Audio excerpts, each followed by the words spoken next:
Assalamualaikum warahmatullahi wabarakatuh. Selamat siang, selamat malam, selamat pagi, Bapak Ibu sekalian, guru-guru se-Indonesia dan masyarakat yang kebetulan mungkin melihat postingan saya ini. Kita kembali melihat sejarah perkembangan tentang kurikulum Indonesia. Kurikulum pendidikan nasional memang telah berulang kali mengalami perubahan. Bahkan ada yang mengatakan setiap ganti menteri ganti kurikulum. Benar apa enggak sih? Nanti kita lihat. Diawali pada tahun 1947. Bapak Ibu, tahun 47 kurikulum itu ada. Kemudian 1952. Kemudian beberapa tahun kemudian lahir lagi kurikulum 64. Lahir lagi 68,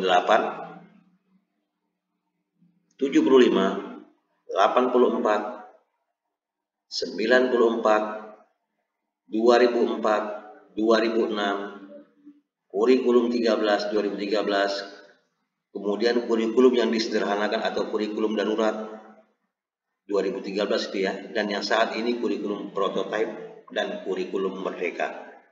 Apa ini semuanya? Mari kita lihat. Dibaca ya Bapak Ibu sekalian ya, supaya lebih terperinci pemahamannya.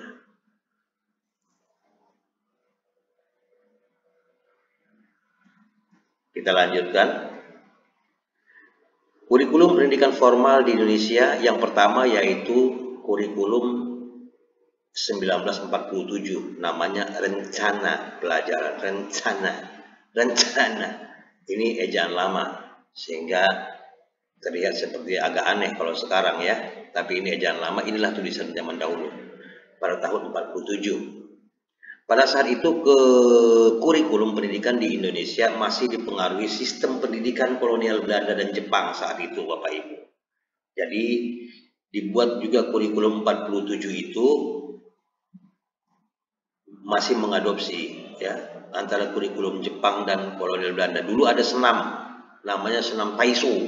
Kalau Bapak Ibu ingat, mungkin yang sudah senior, ada dulu senam wajib Taiso, senam Jepang menghadap matahari. Nah, itu salah satu kurikulum dan kebiasaan yang ditanamkan oleh para penjajah kepada bangsa Indonesia. Karena suasana kehidupan berbangsa saat itu masih dalam semangat juang merebut kemerdekaan, maka pendidikan sebagai development konformis lebih menekankan pada pembentukan karakter manusia Indonesia yang merdeka dan berdaulat. Tahun 47 kita bikin kurikulum, itu baru 2 tahun merdeka Bapak Ibu ya. Dan sejajar dengan bangsa lain di muka bumi ini. Itu harapan kurikulum yang pertama itu. Orientasi rencana pelajaran 47 itu tidak menekankan pada pendidikan pikiran. Yang diutamakan adalah pendidikan watak. Watak sebagai bangsa Indonesia menghargai kebesaran dan keberagaman Indonesia, kesadaran bernegara dan bermasyarakat. Itu kurikulum tahun 47 itu. Kenapa? Karena kita habis dijajah oleh bangsa-bangsa lain. Materi pelajaran dihubungkan dengan kejadian sehari-hari, perhatian terhadap kesenian dan pendidikan jasmani. Itu ya bentuk kurikulum yang pertama tahun 47 itu. Masuk yang kedua, kurikulum tahun 52, rencana pelajaran terurai. Ya, namanya rencana pelajaran terurai. Kurikulum ini lebih merinci setiap mata pelajaran yang kemudian diberi nama rencana pelajaran terurai. Tahun 52, kurikulum ini sudah mengarah pada suatu sistem pendidikan nasional. Yang paling menonjol dan sekaligus ciri dari kurikulum 52 ini, bahwa setiap rencana pelajaran harus memperhatikan isi pelajaran yang dihubungkan dengan kehidupan sehari-hari. Silabus mata pelajarannya menunjukkan secara jelas bahwa seorang guru mengajar satu mata pelajaran saja. Tuh ya, tuh dirancang seperti itu tahun 52. Silabus mata pelajarannya menunjukkan secara jelas bahwa seorang guru mengajar satu mata pelajaran. Ini saya kutip dari www.SMA Handayani Pekanbaru, karena kebetulan Bapak Jaujak Ahmad almarhum ini adalah Direktur Pendidikan Dasar tahun 91 sampai tahun 95. Yang ketiga, kurikulum 64, rencana pendidikan. Ya, tadi rencana pembelajaran, sekarang rencana pendidikan. Ya, macam-macam lah ya. Boleh dong, namanya menteri berubah namanya. Gimana? Pengaruhnya dirasakan baik nggak untuk masyarakat umum, nanti kita lihat.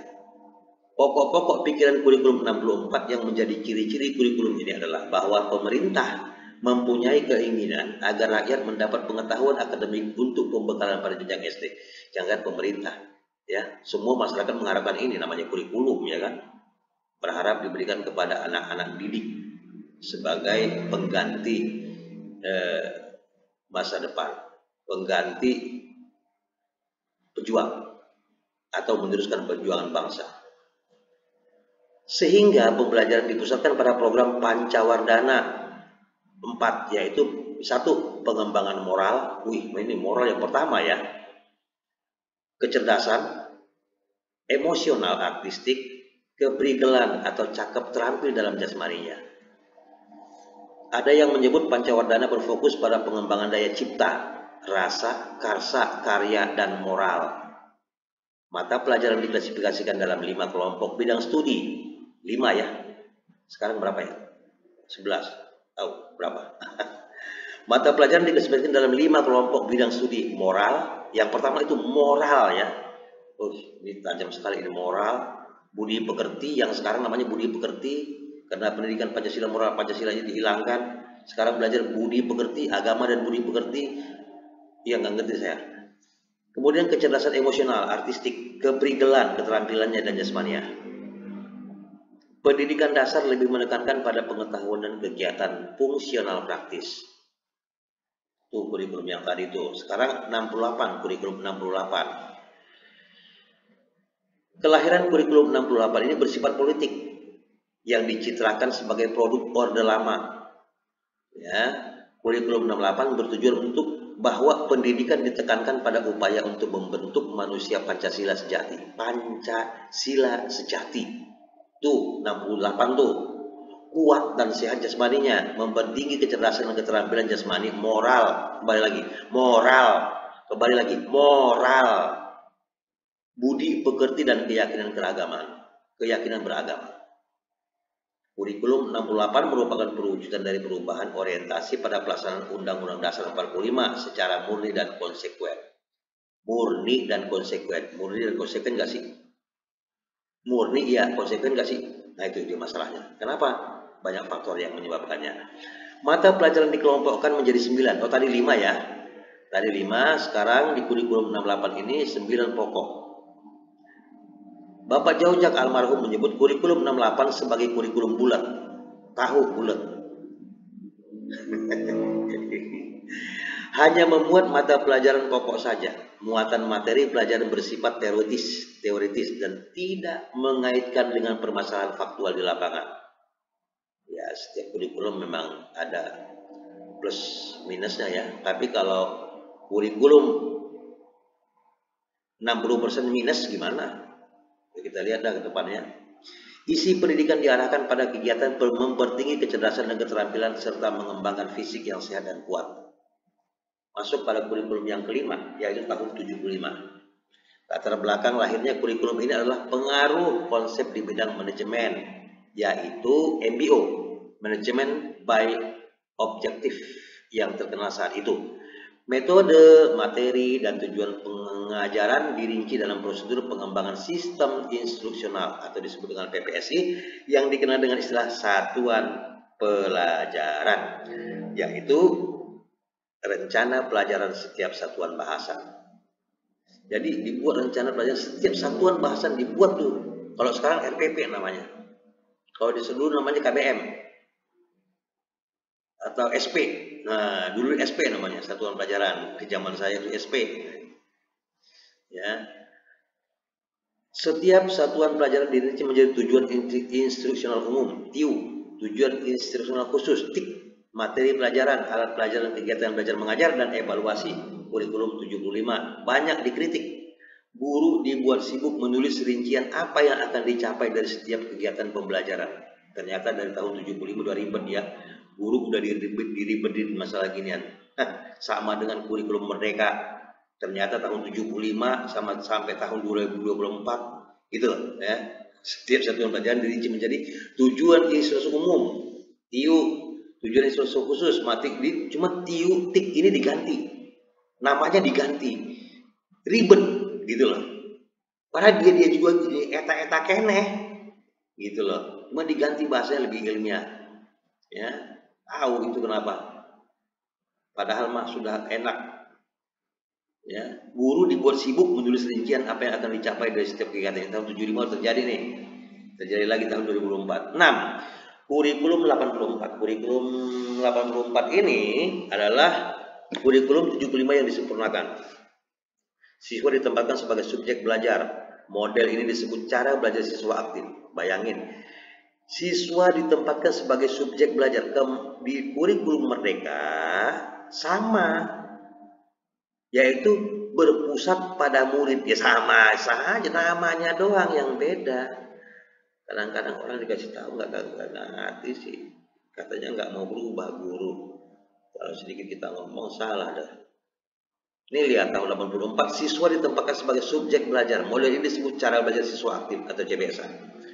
Sayangnya banyak sekolah kurang mampu menafsirkan CBSA itu. Yang terlihat adalah suasana gaduh di ruang kelas lantaran siswa berdiskusi di sana sini. Ada tempelan gambar dan yang menyolok, guru tak lagi mengajar model berceramah. Sekarang di kurikulum 2024 ceramah hanya sedikit. Sama saja kan?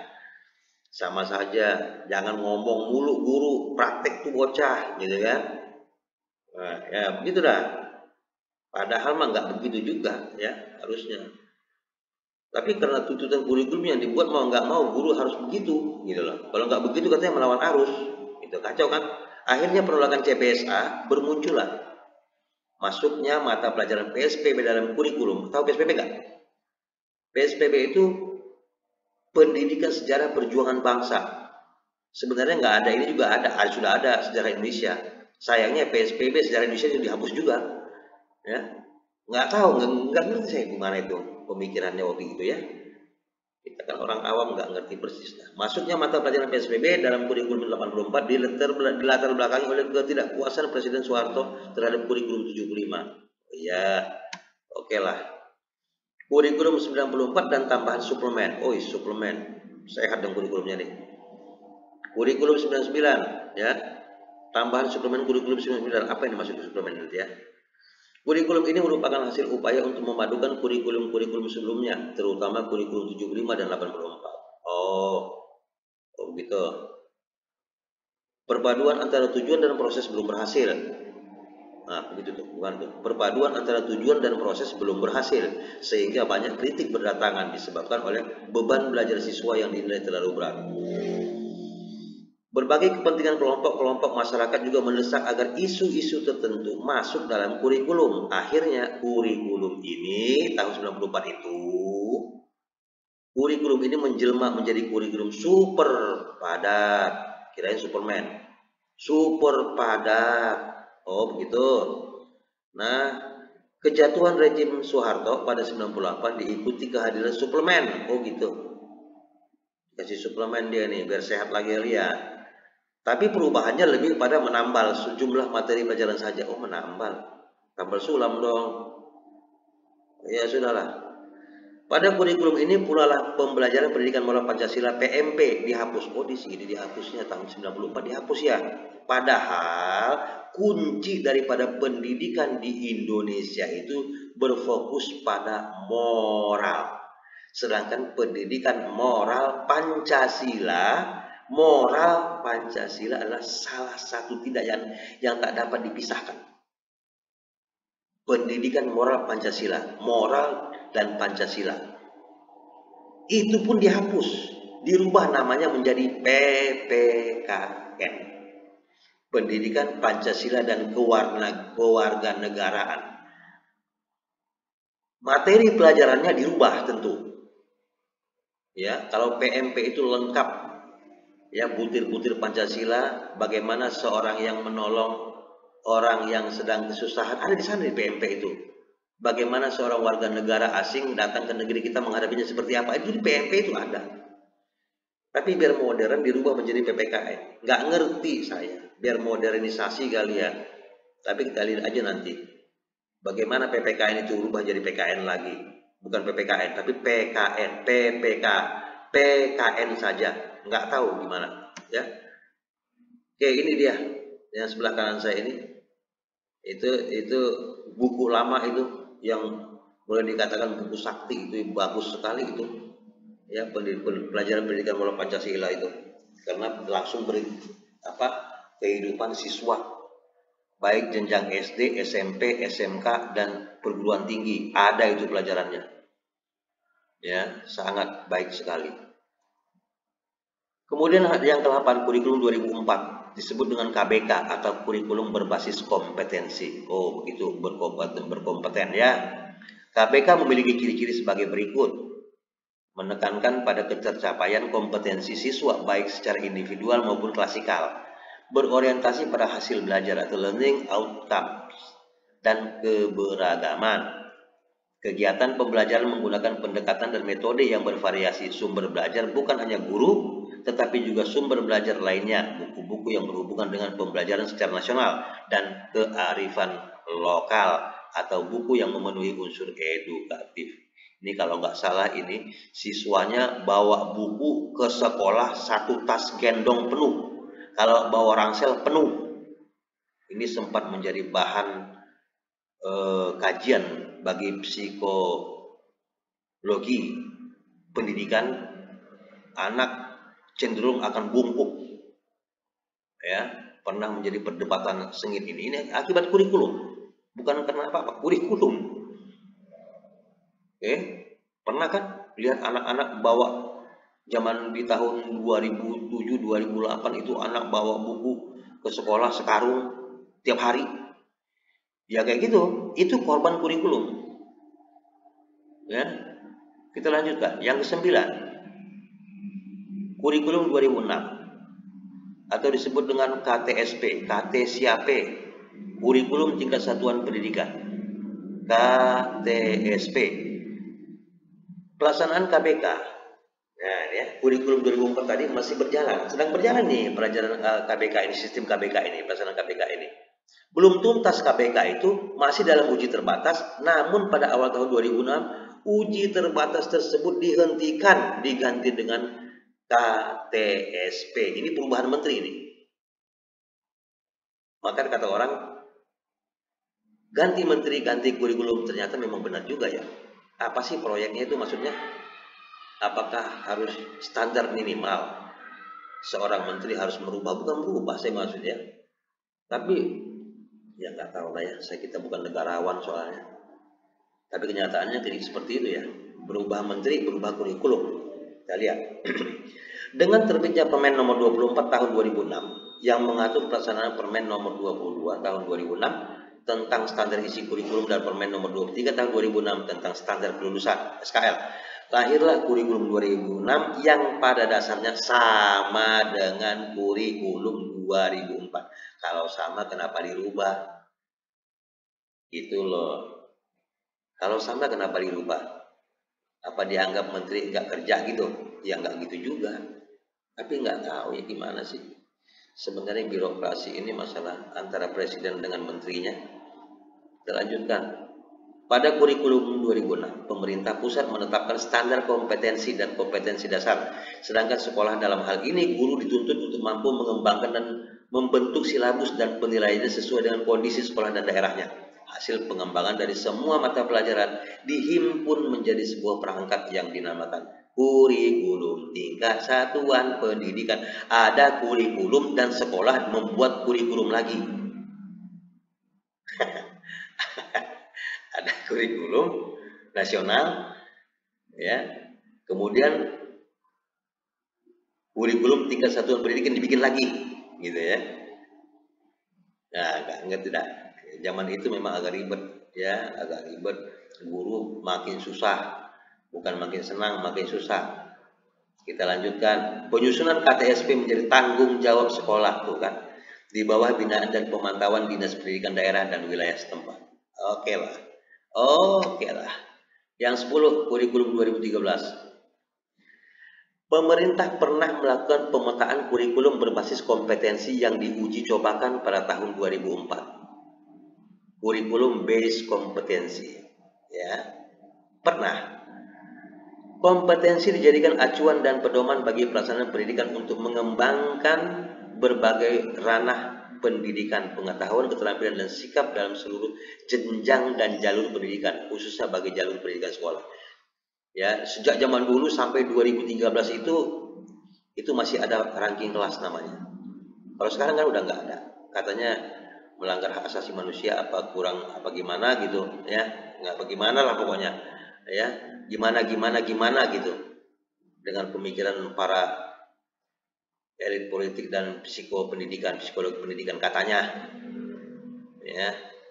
Kemudian pengamat, kebanyakan ngomong kadang-kadang, ya udahlah kita ikuti sajalah, mampu dijalankan, nggak mampu ya jangan lari dari kurikulum yang dasar itu aja.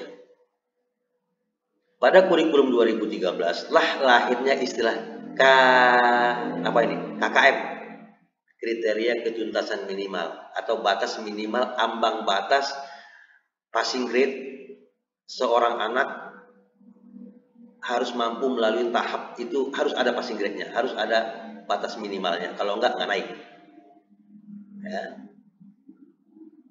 Sedangkan KKM itu adalah adopsi dari kurikulum uji coba di tahun 2004. Tuh. Ya.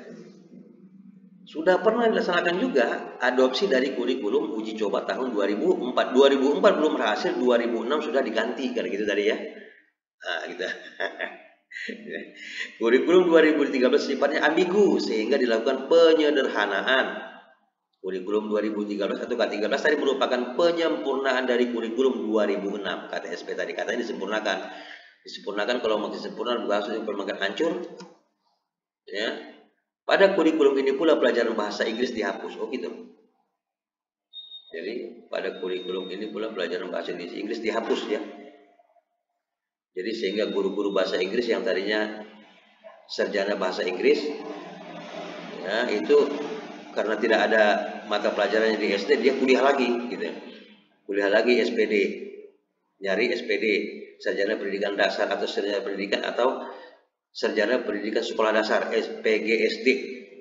Karena apa? Karena dihapus pelajaran bahasa Inggris itu. PPG dulu namanya PLPG nggak bisa, PPG juga nggak bisa tadinya. Sekarang dijadikan lagi, masukin lagi. Bingung ya? Nggak ada guru bahasa Inggris lagi sekarang, ya kan?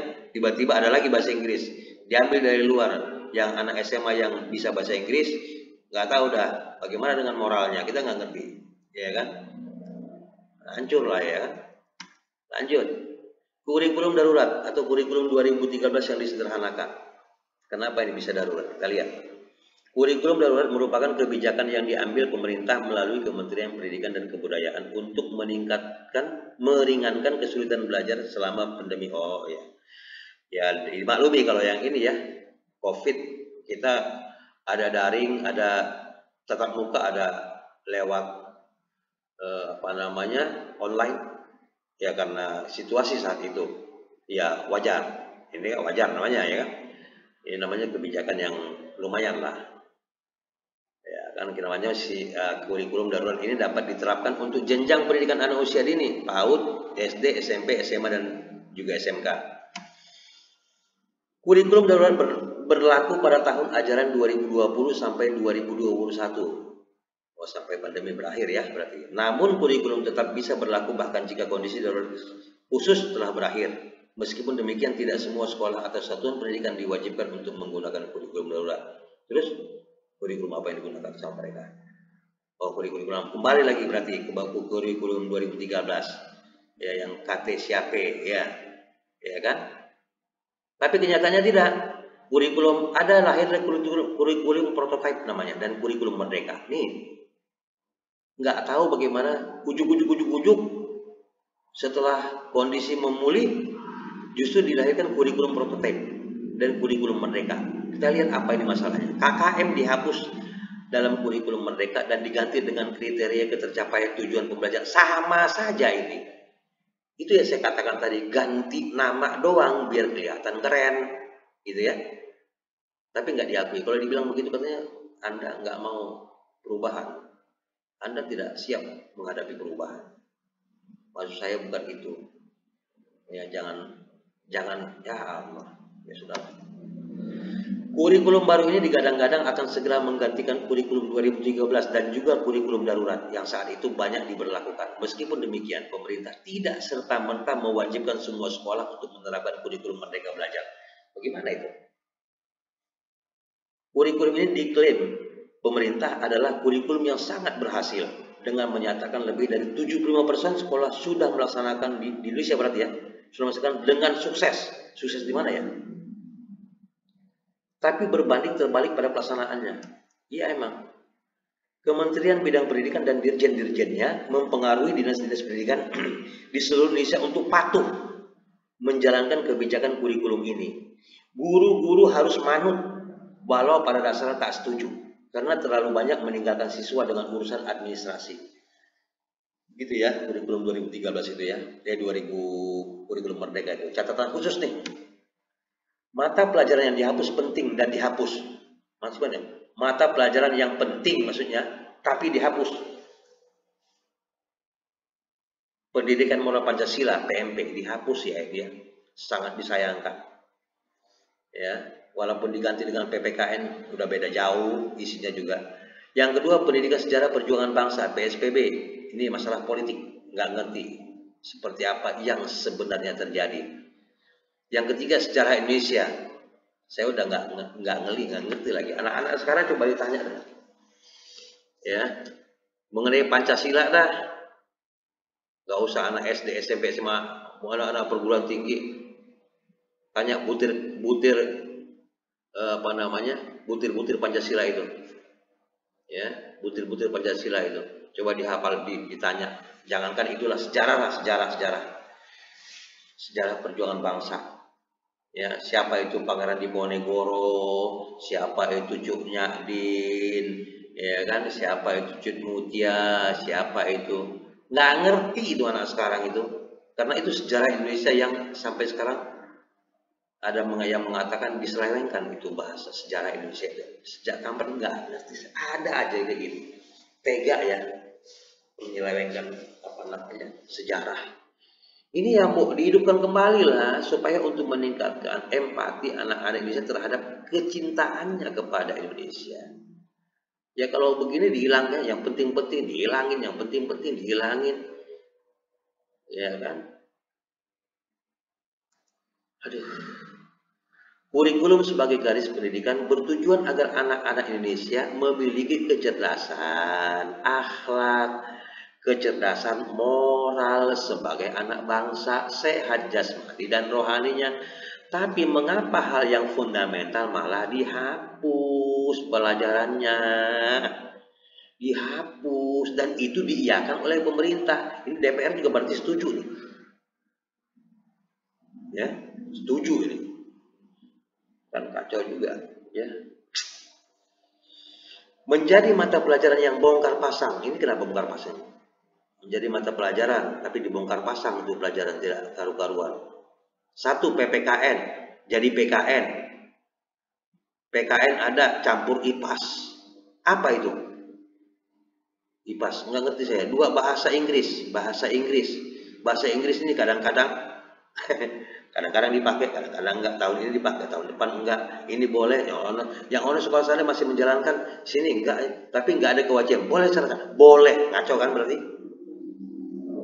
Toh penting kok bahasa Inggris itu kan begitu. Tapi pelaksanaan tidak ada dalam kurikulum, tapi tetap dilaksanakan, umpamanya dengan menggunakan 1 hari berbahasa Inggris. Tapi gurunya kagak ada, gitu kan? Dibayar dari luar enggak, memanfaatkan guru yang ada supaya alasannya agar guru yang juga bisa berbahasa Inggris. Tetek bengek, kusut, ya. Demikian seputar perubahan kurikulum yang pernah berlaku di Indonesia. Ini catatan kita ini ya sepanjang masa melihat perubahan kurikulum. Kurikulum adalah seperangkat rencana dan pengaturan yang berisi tujuan, isi, bahan pelajaran, dan cara digunakan untuk mencapai tujuan pendidikan. Kurikulum juga dapat diartikan sebagai rambu-rambu yang membantu mencapai tujuan pendidikan nasional. Tinjauan sasaran umum untuk lembaga atau institusi secara khusus sudah pasti siswa di berbagai tingkatan dan guru atau pembimbing sebagai transformasi untuk melancarkan proses pendidikan, mengarahkan dan capaian tujuan pendidikan nasional. Ambigu penerapan kurikulum dari tahun 2013 sampai dengan tahun 2024 pada umumnya menjadikan kurikulum ini kacau. Satu-satunya upaya guru adalah jalan tengah melaksanakan pembelajaran dan pendidikan tanpa kehilangan garis program pengajaran sesuai tujuan pendidikan nasional dan mengembangkan pembelajaran tanpa harus kehilangan arah. Sedikit-sedikit mengadopsi kurikulum merdeka di tengah hiruk-pikuk realitanya. Kayak gitu ya. Ini berdasarkan penelitian dan pengembangan. Yang kedua, faktanya adalah saat kurikulum merdeka digulirkan, guru kini tidak lagi mengajar dan mendidik secara penuh, tapi sibuk mengerjakan administrasi wajib pada platform atau aplikasi pembelajaran dan tagihan dan laporan. Sehingga guru memiliki banyak gelar diterjemahkan ini gini maksudnya. Guru lebih banyak meninggalkan siswa karena tuntutan kurikulum dan aplikasi. Kalau nggak dikerjakan, mempengaruhi daripada kondite seorang guru. Karena dianggap ini udah zamannya teknologi, itu alasannya loh. Anda harus bisa teknologi. Anda nggak boleh udah kayak zaman dulu. Sekarang guru harus memiliki teknologi. Betul sekali. Tetapi tidak begini caranya, gitu loh ya. Sehingga sibuk mengerjakan administrasi wajib pada platform atau aplikasi pembelajaran dan tagihan dan laporan. Ya, sehingga guru memiliki banyak gelar tersematkan, di antaranya lihat nih, contoh nama guru Pulan bin Asman SPD, GR, MPD, MM, PMM, P5, CGP, CPP, GP, PP, PKG dan lain-lain. Banyak gelarnya. Lebih panjang gelar daripada namanya. Tuh, model guru zaman sekarang nih akibat daripada kurikulum merdeka. Kita lihat selanjutnya, harapan kurikulum sesungguhnya adalah garis program pengajaran dan pendidikan sukses sesuai tujuan pendidikan nasional serta untuk meringankan pekerjaan guru, bukan membuat guru susah. Ini maksudnya ya. Orang tua susah, masyarakat jadi susah. Sehingga bangsa negara terbantu. Ya, bangsa dan negara terbantu. Gitu loh maksud tujuan kurikulum ini. Namun ternyata tidak demikian pada realitanya. Maksud pemerintah baik, hanya saja salah dalam menentukan kebijakan yang kami anggap tidak bijak. Begitu. Ya. Harapannya pemerintah tak boleh uji coba kurikulum. Visi misi bangsa dimulai dari jenjang pendidikan dari rumah ke sekolah. Ini harus paham nih. Ya. Visi misi bangsa dimulai dari jenjang pendidikan dari rumah baru ke sekolah. Bukan sekolah menyelesaikan beban pendidikan di rumah. Anak melawan di sekolah. Itu bukan karena gurunya, tapi karena pendidikan di rumah tidak berhasil. Gitu loh. Nah, gurunya marah kepada siswanya, dilaporkan ke polisi. Polisi main tangkap aja lagi ya kan. Nggak mengerti persoalan udah main tangkap, asal laporan dikit melanggar hak asasi manusia. Wow. Kriminalisasi guru. Ya kan anak melawan di sekolah pada guru, tentu saja dan di rumahnya tidak berhasil, bukan sekolahnya yang jadi masalah, tapi rumahnya. Tapi kenapa gurunya yang ditangkap gitu ya? Ini akibat dari kesalahan kurikulum nih, nggak memaham. Ya, Bapak Ibu semua, pendidikan itu berasal dari rumah, Bu, Bapak, baru disempurnakan di sekolah. Jadi kalau sekolah anak melawan, suka membentak guru, itu pendidikan dari rumah, bukan pendidikan di sekolah. Kenapa gurunya yang disalahin, marah kepada siswanya? Guru menasihati siswa nggak boleh marah, galakan muridnya. Berarti kan pendidikan dari rumah, gitu ya. Ayo kita bekerja sama. Sekolah meluruskan dan membantu, masyarakat melindungi dan mengayomi, negara hadir dalam segala situasi demi tercapainya tujuan pendidikan nasional. Ganti kurikulum bukan mengadopsi dengan alasan-alasan klasik birokrat dan kepentingan politik. Itu loh. Itu semua tadi adopsi itu. Boleh mengadopsi, boleh, tapi nilainya positif. Kalau nggak positif, ya jangan. Gitu ya. Saatnya melakukan revolusi kurikulum dengan mempertimbangkan seluruh aspek kehidupan.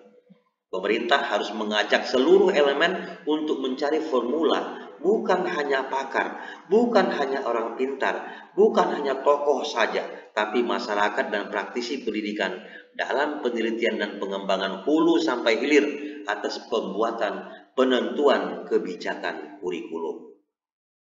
Jadi jangan tiba-tiba jubluk, naik ganti kurikulum. Ya, kurikulumnya belum uji pabrik, udah tip kebijakan otoritas daripada Kementerian Pendidikan, ganti itu kurikulum.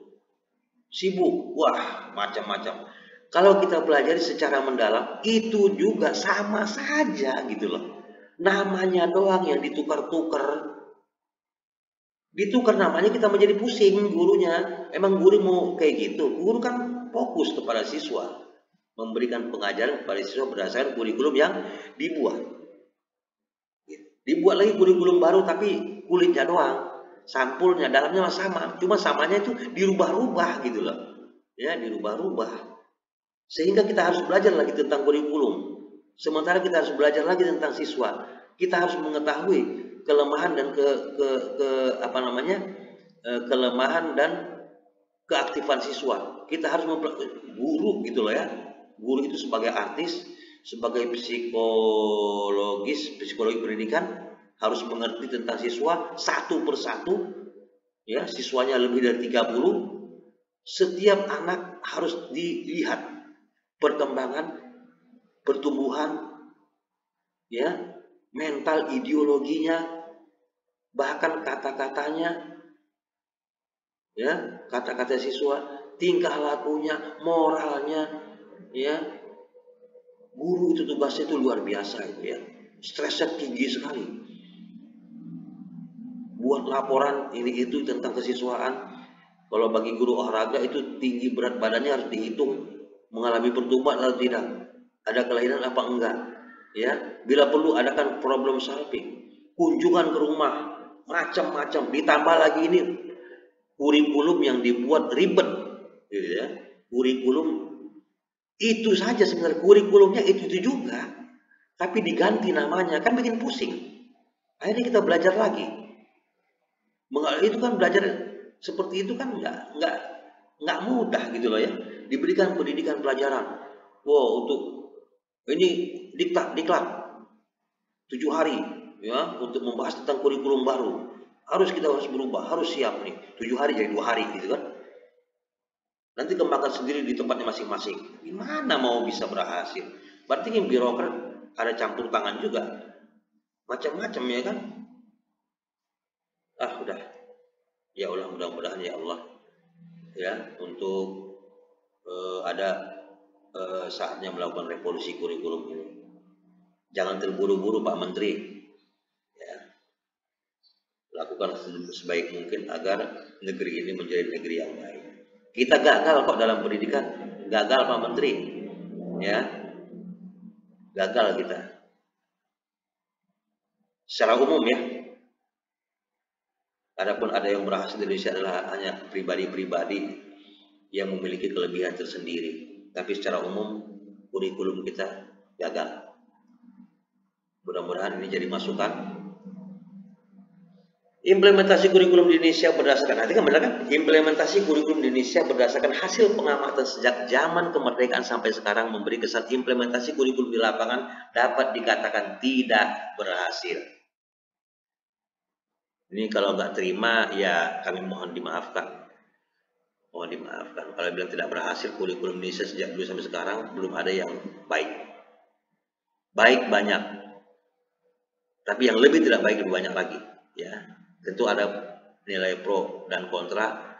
positif dan negatifnya. Sedikitnya ada 4 penyebab faktor utama. Perhatikan baik-baik. Faktor yang bersumber dari birokrasi.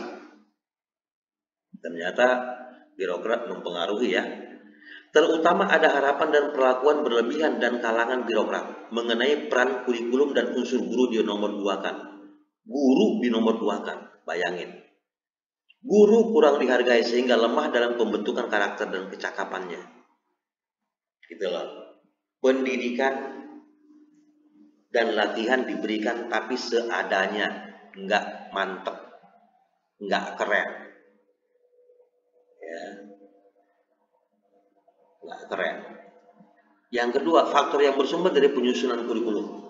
Ini mohon Bapak, mohon kami dimaklumi Pak, yang orang-orang yang pernah ikut dalam penyusunan kurikulum, orang-orang pintar ini, mungkin profesor juga di sini nih ya. Terutama karena lemahnya dasar-dasar filosofi dan psikologis dalam penjabaran kurikulum, sehingga tidak sesuai dengan realitas sosial dan tuntutan perubahan yang ada di masyarakat. Hanya ganti kulit dan warna saja, isinya sama. Sedikit perubahan kata-kata saja dengan nama yang diperbaharui.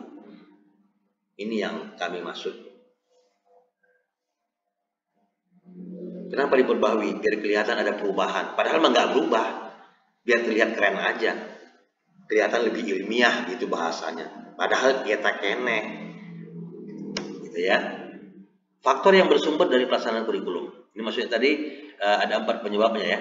Faktor yang bersumber dari pelaksanaan kurikulum, terutama karena tingkat kompetensi dan profesionalisme yang kurang mendukung di kalangan guru. Kenapa? Guru dijejelin kurikulum, kurangnya pelatihan-pelatihan serta diklat nyata dalam pengembangan operasional. Yang tadi tuh 7 hari jadi 2 hari. Ya, diklat 7 hari jadi 2 hari. Ngerti nggak maksudnya? Ya ngerti lah ya, anggap aja ngerti ya. Saya nggak terlalu dalam mengenai hal itu. Ini ya, ya. Faktor yang bersumber dari ekosistem pendidikan, terutama karena tidak kuatnya dukungan sosial dan ketersediaan infrastruktur pendidikan pada satuan pendidikan, terutama sekolah-sekolah yang ada di daerah, bahkan perkotaan. Sarana prasarana yang tidak merata atau tak sesuai karena keterbatasan baik fisik, sarana prasarana maupun mental manajerialnya. Ya, sarana prasarana yang tidak merata atau tidak sesuai karena keterbatasan baik fisik, sarana prasarana maupun mental manajerialnya. Ya, ruang lingkupnya manajerial silakan dipelajari sendiri. Dan bagi guru atau pendidik yang mengkritik atas kegagalan kurikulum dianggap guru yang tidak siap menghadapi kemajuan dan dinyatakan sebagai penghambat perubahan dan pembangunan pendidikan. Bayangin itu. Kasihan sekali ya. Segala kekurangan atas pandangan, kekeliruan, menulis atas kebodohan kami, atas segala perhatiannya, kami mohon dimaafkan. Terima kasih. Assalamualaikum warahmatullahi wabarakatuh.